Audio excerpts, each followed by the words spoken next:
You're now tuned in to the Holly. You're now tuned into the Holly. You are now tuned in. You are now tuned in. You are now tuned in to the Holly Favorite Podcast.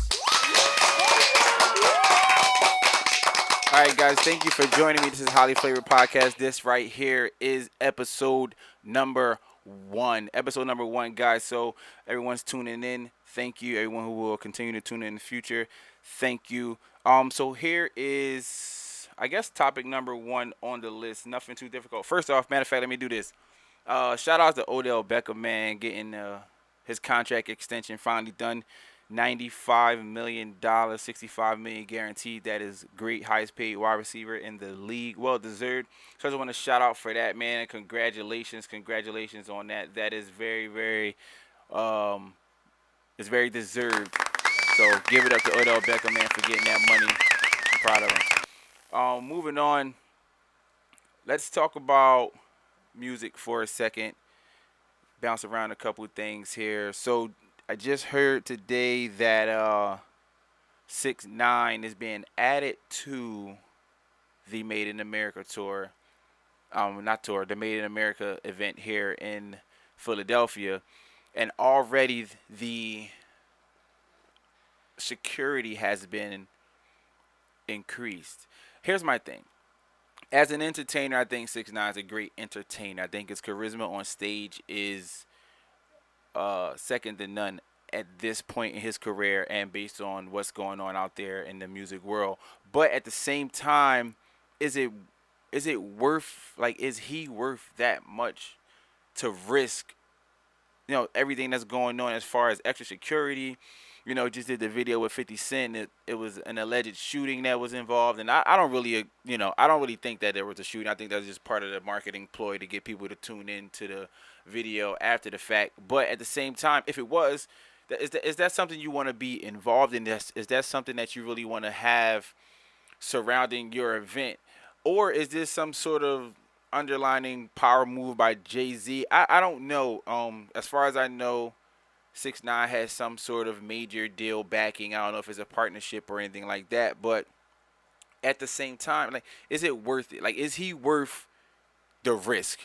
Me personally, I don't think so. I don't think that, based on what's going on, I don't think his career is going to last longer than maybe 3 years at this pace. I don't think it's really going to last as long as a season, someone who has more lyrical talent and things of that nature. I don't think his career is going to last that long.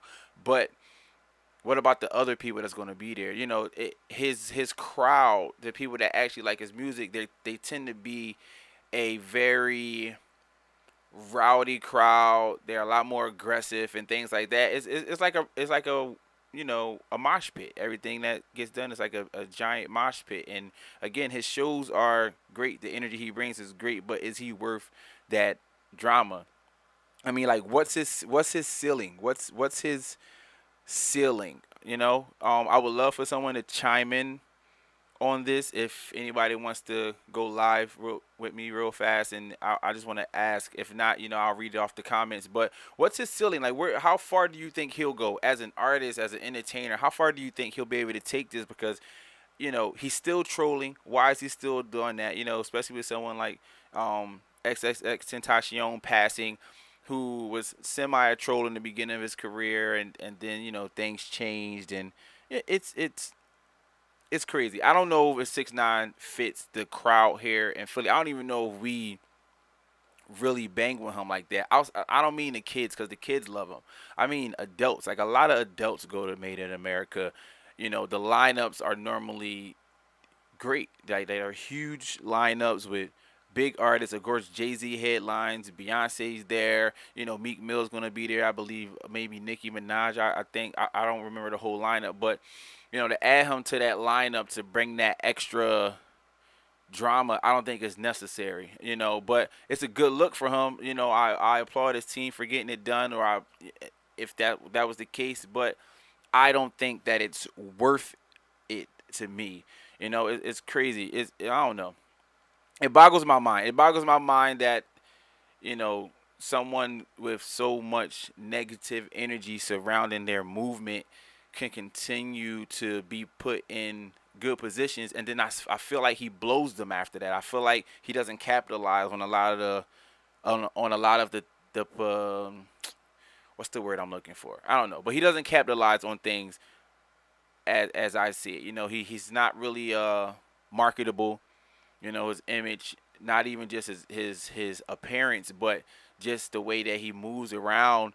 I don't see too many endorsement agencies reaching out to him or anything like that right now. At the moment, who knows? He might have some crazy colorway Reeboks or Nikes come out in the future, and I'll applaud him for that too. But in the meantime, people are scared to do business with the kid. They're scared to do shows. You know, had a conversation on a fellow podcast. Shout out to Empower We Trust, and we were talking about him briefly, and I was saying that he can't. I don't think that he can sell out arenas at this point, which I don't. Maybe I don't know. I don't think he can do 20,000, 30,000 people arenas just based off of the few songs that he has on the Billboard. Also, just based off the sales that he produced with streaming and things like that. Not the singles. The singles are gold and things like that. But when his project dropped, it didn't really do like super crazy numbers first week. I'm only going off first week. I don't know where they are now, but first week it wasn't. They weren't jumping out the roof to see him. Um, But yeah, man, that's my take on that. 6ix9ine coming to perform. He's added to the Made in America event this weekend here in Philadelphia. I hope everything goes well. I hope everyone stays safe. I hope that him coming will just make the event better and not make it worse, not have more of a security risk and things like that. And to anyone who's going, I'm not attending. To anyone who's going, just be safe, man. Have a good time and enjoy yourself. Moving on. Trippie Redd goes and spends $50,000 on a new grill, jewelry. Do we really care? I don't know. I just mentioned it because him and 6ix9ine was beefing. I don't know if they still are beefing. They might be. I just mentioned it. I don't really care about what rich people do with their money, to be honest with you. It doesn't really bother me. It's not going to me. It's not if it's not helping anything. He got it. Forget it. But speaking on things that rich people do with their money, just recently, the person responsible. I'm not gonna say responsible. The person who was around and supplying the pills to Demi Lovato spoke out not too long ago, and he was speaking on just the night of because he was around, and I just want to play that clip for a second just to let you guys hear what's going on. Those on the live stream, you're not going to hear it, but the people who are listening to the podcast actually will. So I'm going to play this stream and probably briefly, and then guys, let me know what you think about what's going on as far as this goes, and how do you feel about the drug dealer actually speaking out. Courtesy of TMZ. When you first Thank started you. hanging out with her, was it as friends or was it as party buddies? Was it, It was a flirty friendship, but nothing, It's a nothing Flirty more. friendship, he says. Kind of grew into more of a sexual friendship, if you mean. But, we were just hanging out. And so it grew into a sexual relationship? somewhat, yes. Later on in the relationship, we, You feel like people try to get Messed clout around, when they say but stuff like that. for the most part, we were just. Yeah, it was flirty. So and she then texted you at 4 in the had morning. Was sex. it for you guys to like hook up, hang out? Like, why would you reveal that? She information? texted Does it me at matter? 4 o'clock in the morning because she's a girl and she wanted to kick it. I mean, why else does any other girl text another guy at 4 o'clock in the morning? Because you're a drug dealer. She All wanted right, so drugs. what happened? That's that why night? she Like, texted you you 4 o'clock in the guys- morning. We hung out. We watched our detective shows as usual. She's a cool girl. Watches a lot of, true crime detective shows. We hang out. What was The their rest of only it's drug kind use of, that night? Obviously, more you guys irrelevant to saw talk about a tell bunch of what- questions. It becomes very irrelevant, the rest of that. interview. But what do you guys think about that? The drug dealer who supplied Demi Lovato with the pill that she ended up ODing on. He goes further on that in that interview, and he says that like she knows exactly what it was. I told her these aren't like medically prescribed pills. Pretty much saying they were stepped on and mixed with all types of different things. They're not the normal thing he normally gets her. She still took them anyway, and then she OD'd, and we know the whole backstory behind that. It's crazy. Um, I always say that like I feel kind of I don't know. I'm on the side of the fence of why. Like when you become rich or you fall into a lot of money, what's the point of now becoming some type of like drug addict? Like what happens that why? What's the point of that type of drug use? It goes far beyond my logic. I can't really understand. I'm rich, and now I'm gonna start doing. And then like opioids at that, like they always say like, oh, coke is the rich person's drug and things like that. I know, I've seen, it's not just a rich person's drug. I mean, I'm a African American, black, whatever you guys prefer me to say, man that grew up, in and around the Philadelphia area. So it's definitely not a rich person's drug. I've seen it in all facets of life. But now that, you know, and we got like the lean and all that stuff going on now, that's very involved in the hip hop community. But why now? Like why once you're rich you decide to say let's become a drug addict? Let's start messing up this money in a bad way. Like why not do things you've never done before? Even like, you go to wherever you want. You can fly out of the country on in the blink of an eye and just take vacations, and you can get high off on life. With things like that, it weirds me out, to see people, even people who used to be famous and they like fall out of fame and they fall into drugs, and then you see like mug shots and or they're like actually homeless, and you be like, man, what happened? And they could have had bad contracts and messed their money up or fell into depression and things like that. But when you up and still up, what makes you become a drug addict, like a real drug addict, hardcore? I'm gonna just one time I do this drug, I'm addicted for life, and now I gotta go to rehab. And then you want people to feel sorry for you. You want me to say, "Oh, I have a disease" and all this other stuff. I'm not on the side of people who say when you become a drug addict now is now a disease. I don't believe that. One, if being addicted to something becomes a quote unquote disease, your first initial time doing it, you knew you had like I can catch this said disease. So why do it in the first place? Like I don't know. Value your life a little bit more, man. I'm not really, this whole Demi Lovato thing. At this point now, it's kind of like it's been swept under the rug. Maybe it's because I'm not even going to get into that. Like it's just weird. I don't see why. It's something that should be more talked about just in the communities as a whole.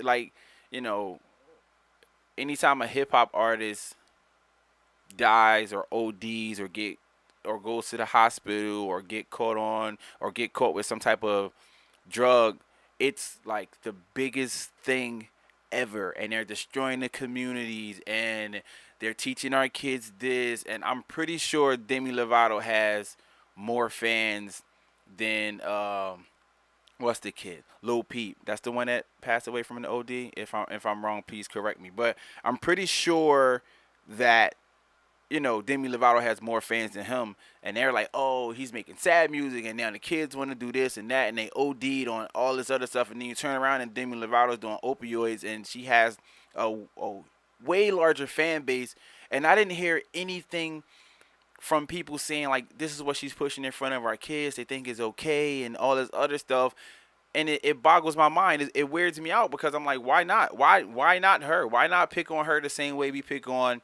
anybody in hip hop culture, because he's in pop culture. That's not a fair assessment to make, to have somebody with that big of a platform doing something like that. It's mind-boggling. I don't get it. If you get it, let me know, but I don't get it. I don't get how somebody of that magnitude could just walk away from all of this with just an apology on, I'm sorry, I'm hurting myself, and then I'm just going to seek the help that I need to help me with this disease X, Y, and Z. It's bullshit. Like I call bullshit fucking all day on that shit, man. Fuck that. Like, nah, man. Nah. Somebody call out on that shit. The memes were funny as hell, though. I give you that much. At least the internet community, fucking savages. The savages, 100% savages, and I love it. Um, but yeah, that's it on Demi Lovato, man. I just wanted to play that a little bit because the drug dealer, they found him and he talked a little bit about it. And his main thing he wanted to keep putting out there was, yeah, we were flirty and it became sexual. And I think he trying to get some hits on his Instagram account or something. I don't even know who he is, to be honest with you. Like looking at the guy, I'm not sure. But then again, I don't know a lot of people in pop culture, so I don't know if he's somebody important or just like a pop culture drug dealer who moves things around with everybody. Yeah. So let me know what you think about that, guys. Keeping it moving.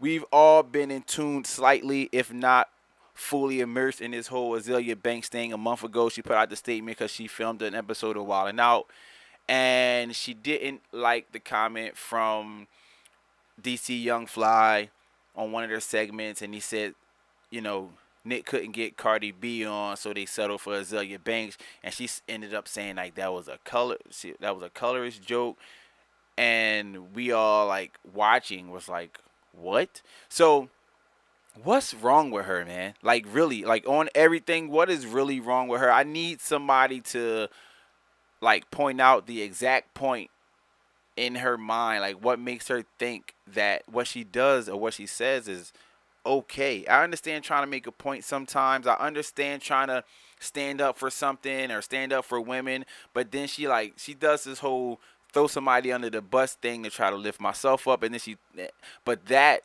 I'm sitting there like, how is that even close to being something racist? One, the show is hilarious. I actually went to one of the live filmings last week. It was hilarious in person just as it is on TV, and just to get the extended version was great. But she is tripping, like tripping. And then she kept trying to go in on DC, like talking about how much money he make, which I'm sure she don't know. Talk about where he lives, and which I'm sure she don't know. Her jokes were very like trying to put the knife in the side and twist it. It was trash. She went that anti-black colorist route, and it killed me. And then her performance was garbage. Like, oh man, I should think she was like, she got some okay songs, some of her things. I was like, she's talented, but I just can't get into her as a person so much that I won't even blink to like turn and listen to her music, because she just weird. Like, she just weirds me out with the things that she does and says. It's just retarded. It's, oh my gosh, she's sickening. Somebody get Azalea Banks like all the way out of here. Like, stop letting her be on stuff. Close her Twitter down for life. I don't know. Like, she needs to get up out of here. We gotta trade her for somebody. I trade her for Demi Lovato at this point on everything. Like, I will trade her and give me Demi Lovato, please. Like, get her the fuck out of here. She is done. I'm done on that, man. But Azalea Banks, come on now. What's next, man? What's going on out here? Like, how everybody doing here on the Facebook community, watching the live? Thanks for tuning in. If you want to chime in, let me know. I will try to plug you into the feed and get your input. But aside from that, speaking on somebody who's been throwing people under the bus, everybody already knows what's been going on with y'all girl Nicki Minaj, man. She has been out here snapping. So this is a little piece of what happened last week. She was going in. Whole nigga of the week, of course, is Travis Scott. Damn, Trav. Woo! Travis Scott on Thursday, when he realized the Queen was about to have the #1 album in America, he and his label decided to have Kylie and baby Stormy put up a tour. They did. So they did marketing. He had her go and post and say, "Hey, me and Stormy can't wait to see y'all." Yeah, thanks, babe. How Thanks, babe. are Help you me sell some selling tickets. Thanks, something babe. that does not have anything to do with your album, but it's being counted on Billboard as album sales? We'll talk about that. But what we not gonna do is have this auto-tune man coming up here selling fucking sweaters and telling y'all he sold 500,000 fucking albums, because he didn't. And it's a lot of rappers behind the scene that want to talk about it, and they're scared. But Like who? sweetheart, Who I'm did you not have a scared. I'm conversation with, Nicki? legendary in these streets. I'm legendary in these streets. I'm legend. I'm legend. I'm legend. So she went on. Of course, she ran it for a little while after that, and it's not really a touchy subject, but it is something that's been being spoken on in the, especially in the hip hop community. I mean, because like Taylor Swift pulled something off like that where she packaged up albums with her tour dates, I believe it was, with Ticketmaster, did a nice little deal and sold a crazy amount of tickets. So of course she sold a crazy amount of albums. But dang, Nicki, man, it sounds so bitter because it's like I'm in second place.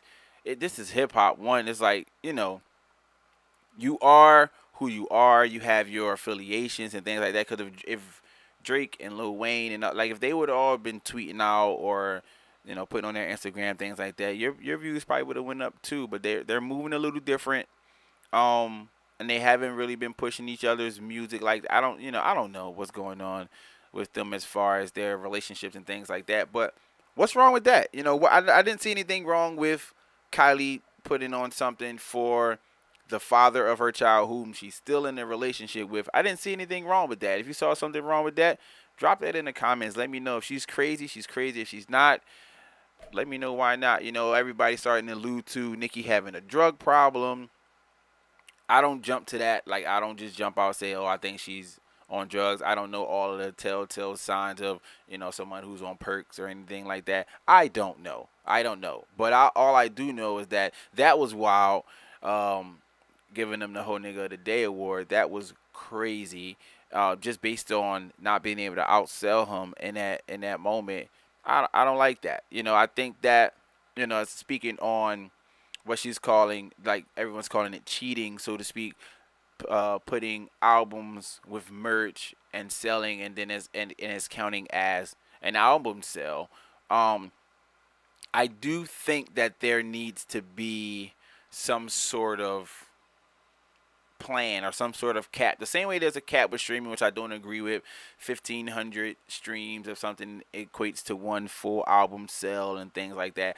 I don't fully agree with that notion because I think that the number is too low just based on someone who does music himself.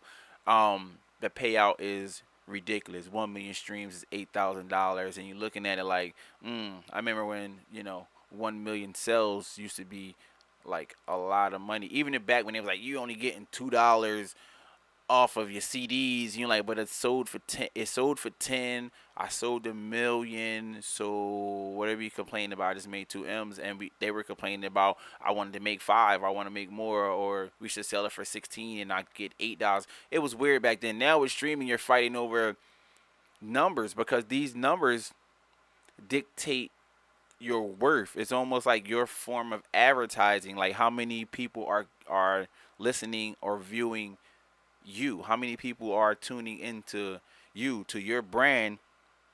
And I don't see anything wrong with getting a little push sometimes. Like, the Kardashians, the Jenners, they have one of the largest platforms on the face of the planet, and just to be involved in that, use it for as long as you can to benefit yourself. I mean, like, what else is he supposed to do?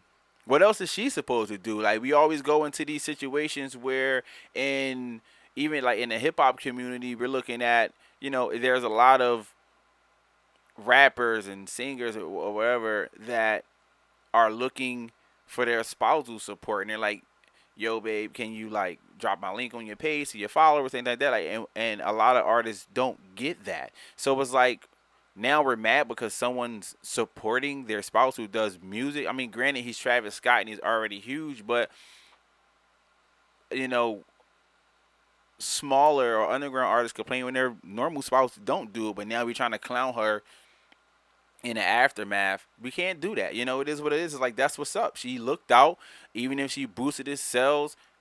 Good, great. There's more money. And granted, she don't need the money. She a billionaire, but it's just more money, at least for him, at the minimum. There's nothing wrong with that. That's like regular. It should be it should be like that. Like you should be able to do stuff like that. But they do need to figure out. They need to figure out like put a cap on the merch sales. Not a cap, but put a number on it. Like if you're selling merch and you have to sell like 10, 10 articles, even if it's 10 albums, if it's packaged up with the hoodies, you got to sell like 10 hoodies for it to become one album sale or something. Because I do find it like you're pretty much giving it away for free. Now, what I do think though is that tour sales, like tour dates, if you're coming to see me perform and I'm wrapping tickets up with albums, like hey, you come when you arrive to the arena, we have your album for you. You know, here's your album, but it's included in your ticket price or whatever. I think that should count because that is you coming to be involved in the music. So now since you're buying into the music, you brought that. That's like you buying an album. So that I agree with. We can do that all day. You know, how many people are coming out to your shows? You go on tour. Boom. You know, I had 30,000 people last night at this city. In 2 days, I'm going to be over here at this arena. We're going to do 40,000. And if all those people brought their tickets, that's 30,000 albums. That's 40,000 albums. That's the best way to do it. But selling merch, I don't think that should count because there are people out here who just buy clothes because they like them and they don't really even listen to the music of the person that's putting out the merch, because it's like I just like the shirt because I thought it was cool, or I just like, you know, how it was designed, or I like the designer behind that merch. You know, if like Nicki Minaj was trying to do something with Virgil, she was trying to have some type of off-white collab, like an off-white, you know, Nicki Minaj collab or whatever like that. So it's like people who like what Virgil does would buy into that because they like what Virgil does. It doesn't really have anything to do with Nicki Minaj sometimes at that point. So if she sells 1,000,000 of those, it's not going to be because Nicki Minaj has clothes. It's going to be like, oh, Virgil designed these and it's something different it's something aside from the brand that he already backs. I want to support that. So I don't think that should count. They shouldn't count 1 for 1 with merchandise, but they should count 1 for 1 for tour sales, like if they buying tickets and they get to get an album.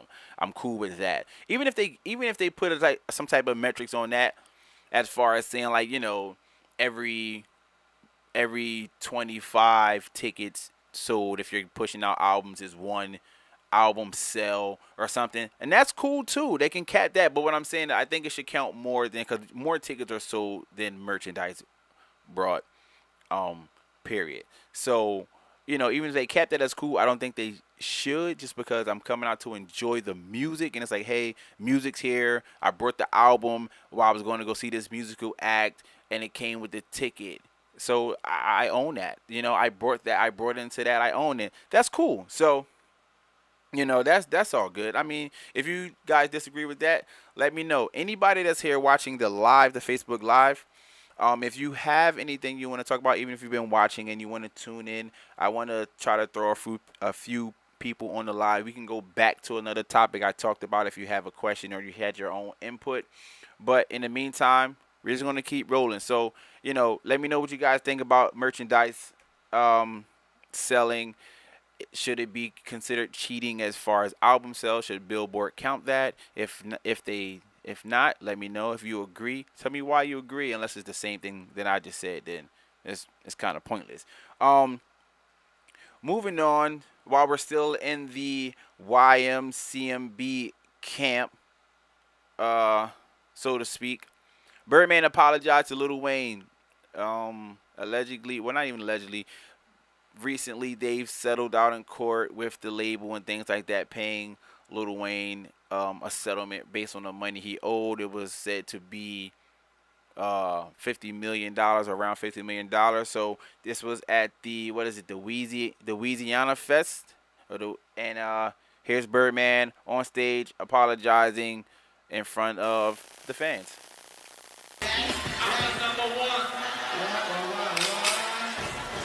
Can I say something? He still talks the same exact way as he talked when he first came. Fucking with my son, I love that nigga to death. I don't know what y'all know, but I know what the fuck I know, and I know how I feel about what I know. I knew this day was gonna come, but I ain't know when it was gonna come. But this nigga right here, the best nigga, the realest nigga, the illest nigga, and I wanted to apologize to my nigga worldwide to let him know that you're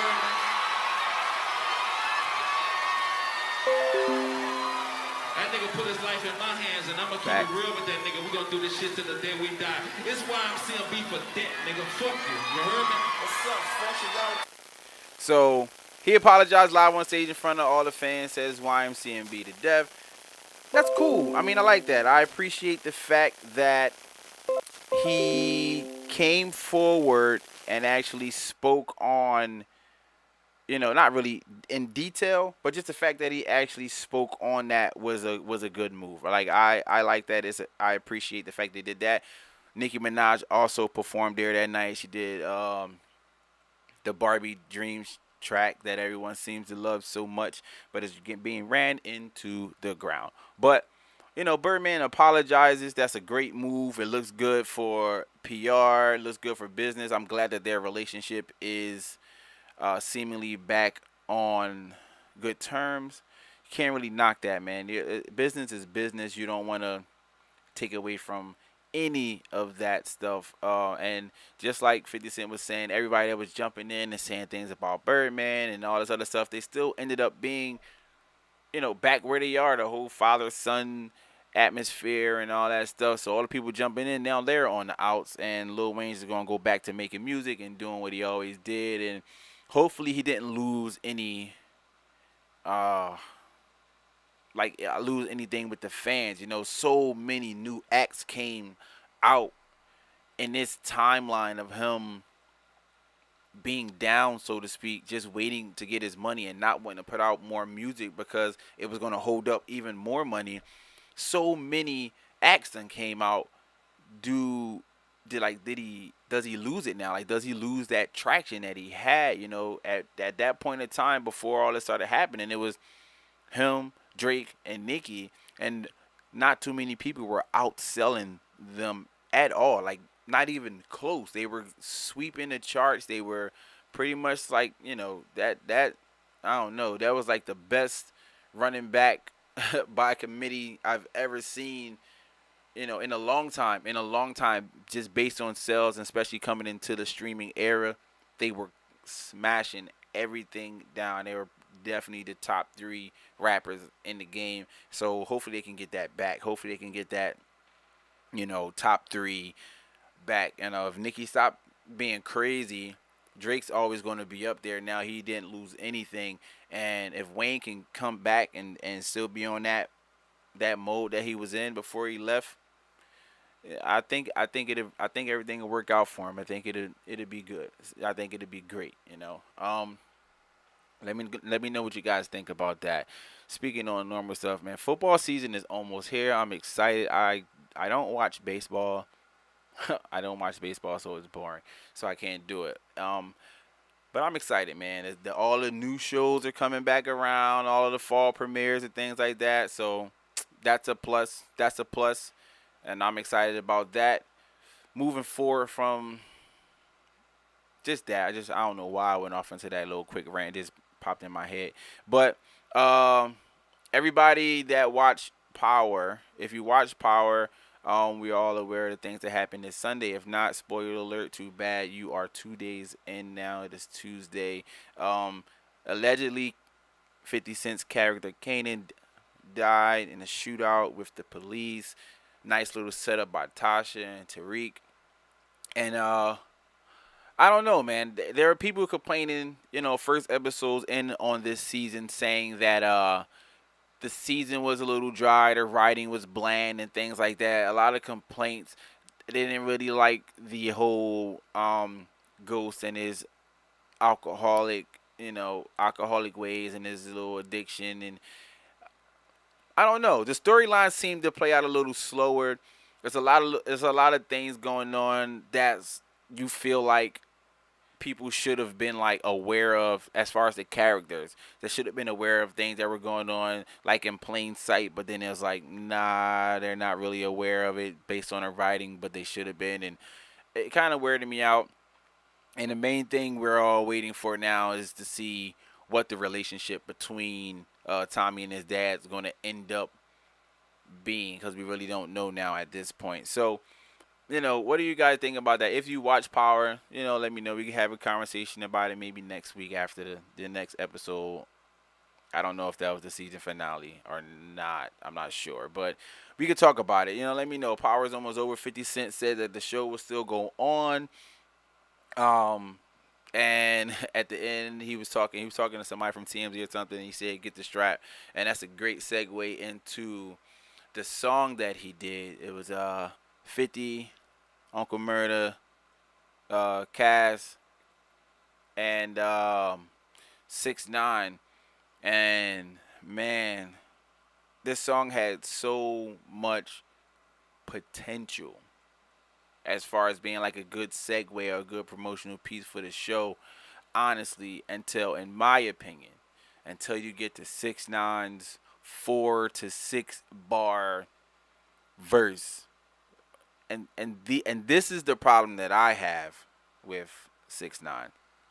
Just looping it all the way back to the beginning of the episode. The problem that I have is that I don't think he can rap. Like, I don't think he has rapping ability. And yes, he admitted it and said that he just having fun. He don't take it serious and things like that. I get that. But I don't really like seeing people playing around in this space and still be able to sell so much, especially after admitting that I really don't care about rap. Like, I'm not really a rapper. It's not something I'm really trying to do, and I don't have nothing serious to say and things like that. But on that song, the video could have been so much better, because I got like the whole he's riding around hanging out the window of a cop car. I would have probably actually liked the visual better if they would have pulled like the little Joker theme type of thing when he ran through with his head out the window. That would have been a lot better, because that's how we're actually looking at 6ix9ine. We're looking at him like this villain who's breaking down a game, and people are saying, "Oh, he's a genius at marketing and things like that," which I don't think he is. I don't think he's a genius at marketing. I just think he has a platform and he has a way to get under people's skin, but I don't think that's genius marketing. I think that, just like a lot of people do, I think it'll end up getting him hurt. Not even by another rapper, just by a regular bystander, just someone who doesn't agree with the things that he stands for. But his verse on there was trash. It was so bad. It was so fucking bad. It doesn't make no sense. Like, I don't understand. Oh man, that shit was so bad. Like, when they recorded that shit, like, he must have emailed that shit in, because that shit was garbage. Like, it was the worst 6 fucking bars I've ever seen from any rapper, like, today on a song with 50 Cent. That shit was garbage. Everybody else is rapping, and this nigga just screaming out, "Suck my dick," 3 out of 6 bars. Shit was garbage. Fucking garbage. Like, I really need him. No more features on other people's songs for 6ix9ine, yo. Do your own thing, bro. You make way more traction with your own stuff. The look from Nicki Minaj was cool, but I like you better on songs with you by yourself. Like, I don't want you on no other artist's song ever again if ain't nobody ghostwriting your shit, or you're not gonna actually put some thought into putting some bars down. That shit was garbage, like 100% garbage. My fucking 14-year-old son guarantee can make a better song with that, and he don't even really do music. So, but I guarantee he can write better bars to be on a track with them. That shit was trash. I hate it. I fucking hate it. Like, I watched it just because it was 50. I wanted to check it out, and then once I saw that, I was mad that I did. It's disgusting. Like, tragedy to music and hip hop, man. Like, I hope you don't even perform them 6 bars that Made in America this weekend either, because that shit was garbage. Do Gummo and fucking Billy and then get off the stage or something. Like, I'm done. And do your verse off of Fifi. Matter of fact, I think Nicki Minaj going to be there, so that's probably going to be the biggest song of the night, just because Nicki going to be there. I don't really run no friends. Y'all wild for that. Yo, I'm so done with this whole 6ix9ine thing. Like, I need another artist to actually step up and be good. We got the same artists running and losing, and I'm cool with that. Like I'm cool with Drake being on top. I'm cool with J. Cole and Kendrick. And where the fuck is Big Sean at? Like I enjoy Big Sean's music, and he's been fucking hiding under a rock for a minute now. But the guys that are on top is cool. I can't wait for another Meek project, things like that. But we gotta find a way to get 6ix9ine to fuck out of here. Not on some like kill him shit, just on some stop letting his music be so fucking broad. I'm sick. I'm sick of it. Real shit. Like on everything. I don't want to hear another screaming ass 6ix9ine song on the radio unless it actually got some raps in it. Like put some fucking thought to your shit. But on stage he lit. He lit on stage, man. He's like a fucking rock concert every time he up there. I'm cool with that. Like I just don't want. I don't know. It gets under my skin. It gets under my skin. I don't know. Maybe him and Trippie Redd need to actually do that fight they was talking about. Maybe they should. I'll watch that. I'll watch two people throw it down in the ring, especially after they was beefing too. I'm definitely looking at that. Like I'm like, go ahead. I don't know who will win. No clue at all. Cause I don't think either one of them can fight for real, for real. On everything. I don't think neither one of them could throw hands in the slightest. I don't think neither one of them could fight. Period. I don't care. I said it. There's nobody gonna try to prove me wrong, so fuck it. Uh yo, there was it's a city in Switzerland. I saw it earlier today. I saw a video. There's a city in Switzerland that has sex boxes, and that what a sex box is literally a box, like a little mini room for people who are in the sex prostitution business to safely work. Now, from my understanding, they had something else set in place like years ago, 5, 10 years ago, or something like that. They had something else set in place, but this boggled my mind when I saw it, because it's like legal, we have these legal sex workers that have a place to go, you know, just to have sex. Pretty much, it's out in the open. It's in the box. It's weird. Like they provide them with like the condoms, and they got like a counselor that's close by. I was like, what? Like they just get into that. Now, granted, they're taxed now. From what I understand, they gotta pay taxes, but they help them out with health insurance and stuff like that. But those sex boxes are also paid for by taxpayers. Let them try some shit like that over here.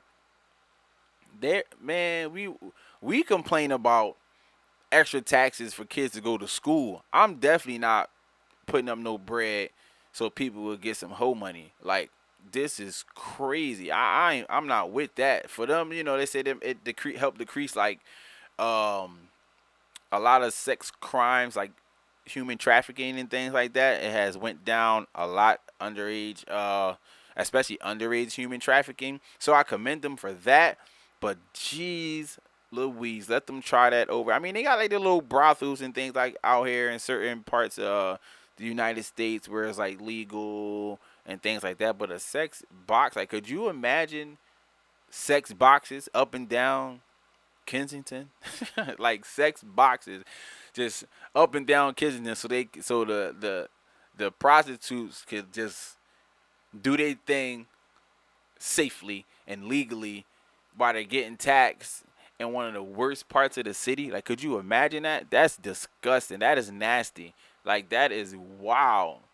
That is wild. Like, man, that is like hurtful. Just didn't even think about. But I guess shout outs to Switzerland for the sex boxes, man. Y'all got that. Y'all can keep that. Keep all that over there.